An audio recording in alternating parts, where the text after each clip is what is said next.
Hi, and welcome back to Decision Sandbox. Let me start with the conclusion of the battle of the distributions. Metalog is smooth and powerful, flexible, but also the discrete with equal area agrees relatively closely to it, and it's very sufficient for simple uncertainties. And at least with this lemonade model, the Swanson and Myerson distributions have a 5 or 10% offset bias. That is the conclusion, that's the end, but let's dig into the why. Whys and the wherefores. You may have heard discussion of triangle and beta distributions, and also discrete with the P10, P50, 90 equal area, or the Swanson's rule with the 30, 40, 30 weightings. For me, my main value is in trying to decide which distributions were the best.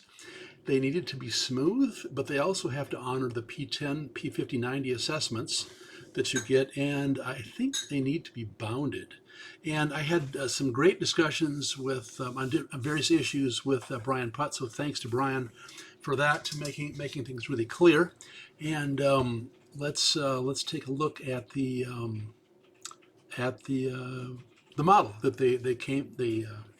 that I used. So I've got those similar uncertainties, my favorite lemonade model we've got going here, but then also assessments, discrete weightings. These are the inputs 25, 50, 25, and 30, 40, 30. And then also the Metalog is set up for being bounded. So maybe before I get too far off the rails, there is some active debate between discrete with the equal area ratings and the discrete with the Swanson rule. There are some really good, let me see if I can find them. Here you are. Debates by people way smarter than I am on this. I think it was Eric Bickel and others who had a great paper. I'm going to include that in the summary of the Distribution Wars tab of this sheet that will be in the shared folder. Doug Hubbard had an awesome random number generator, a method that works in Excel. A lot of these pieces actually are all woven in together into the SIP and modeling tools that have been promoted by guys like Brian Putt and Dr. Savage and so on. So anyway, lots of cool things there. I sort of arrange things differently to prove it to myself, but here's what I did. So for each of these distributions, I set it up with a random sequence that came from the Doug Hubbard pseudo-random. So I could set it up with, let me just expand that for a second. So set it up with, I could set up with a seed that I could update when I wanted to, and then the actual calculation is here. And there are a few different forms of this. You can pull a lot of that off of the SIPMath website or the SIPMath model. Very, very cool, very useful in Excel. So this will set up with, I've worked it, and I would recommend maybe using other ways or the SIPMath modeling tools. But this is set up for a uniform distribution, a sequence of that, which I can update by just updating the seed, and those change.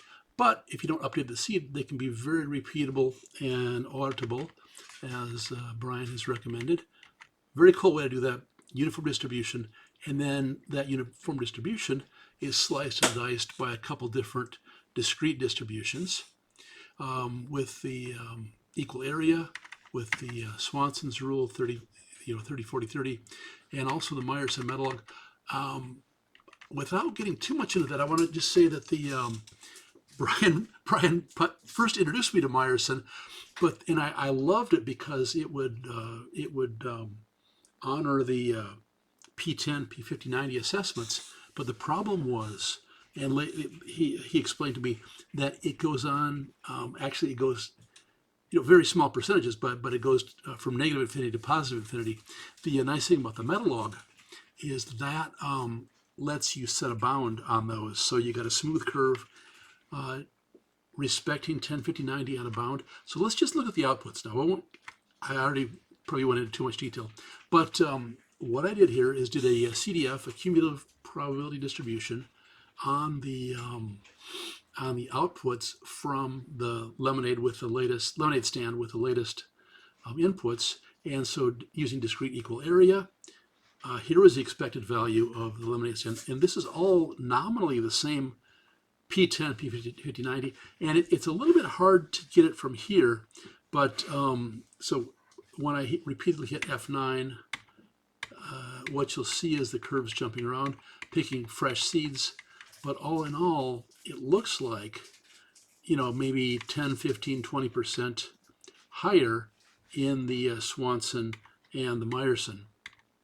And the discrete area and the Metalog seem to, at least with this model, agree with each other. So the short answer is, as I mentioned in the conclusions that I shared up front, Metalog is very powerful, and especially if you've got a function where the distribution is not any kind of a normal log normal shape. Metalog, you keep adding higher degrees of computation, with n up to, I think it was 8 or 9, you can really capture unusual shapes which may reflect reality. And I think there was a trout or a salmon example that was used to show that. But again, most of my stuff is simple without that. But yeah, it's powerful. There seems to be a natural built-in offset with Swanson's and the Myerson. And short answer is, I think Metalog, if you want something powerful, and discrete area is really pretty good.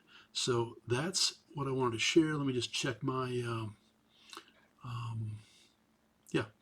just check my conclusions and my summary here of the points. Swanson and Myerson have issues. Discrete with equal area is pretty darn good to the gold standard Metalog. So that's all I got for now. Thanks for watching.